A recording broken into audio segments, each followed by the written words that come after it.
Юрий Алексеевич Мочанов, доктор исторических наук, не отрицая идеи Гоголева, имеет аргументы в пользу другой версии, возможно, автохтонного происхождения якутов.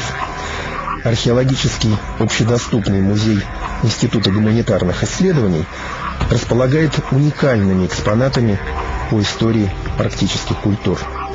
Великий путешественник Врангель в 1841 году написал: «Как ощутился здесь человек? Что могло завлечь его сюда, в могилу природы?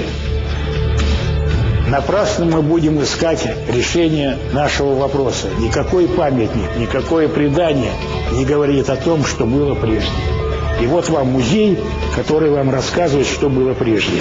Оказывается, здесь люди начали жить уже около 2,5 миллиона лет назад, и даже поставлена на материалы Дерень-Куряха проблема нетропического происхождения человека, что не исключено, что Якутия входила в ареал становления, появления на Земле человека, появления разума и так далее.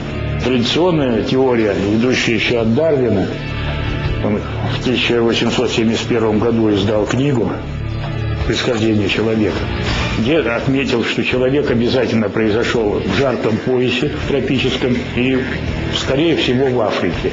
Но одновременно с Дарвином вышла работа американского ученого Мориса Вагнера о том, что человек не мог произойти в жарком поясе. Там обезьяны как живут, так до сих пор и живут, и никто из них человеком не становится. А только на севере, где вот менялась теплая погода на холодную, где человеку надо было от собирательства всяких бананов, там, ананасов и других фруктов перейти к охоте, то есть охота, где надо было огонь научиться добывать и поддерживать, где надо было одежду, значит, иметь и так далее. Вот там, действительно, если там обезьяна или обезьяна какой-то подобный, животное могло постепенно стать человеком. Но не было фактов. И в 1982 году такие факты появились на Дерень-Куряхе, это на Лене.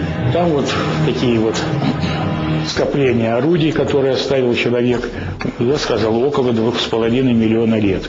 Потом различные этапы происходили развития человечества именно на территории Якутии, ну и прилегающих к ней территорий. Исследует это наш вот Центр арктической археологии и палеокологии человека Академии наук Республики Саха-Якутия. На Дерень-Куряхе найден могильник возраста 3500 лет. И вот антропологи определили, что по антропологическому типу погребенные там люди больше всего из современных людей похожи на якутов, но на якутов, которые центральноазиатского типа.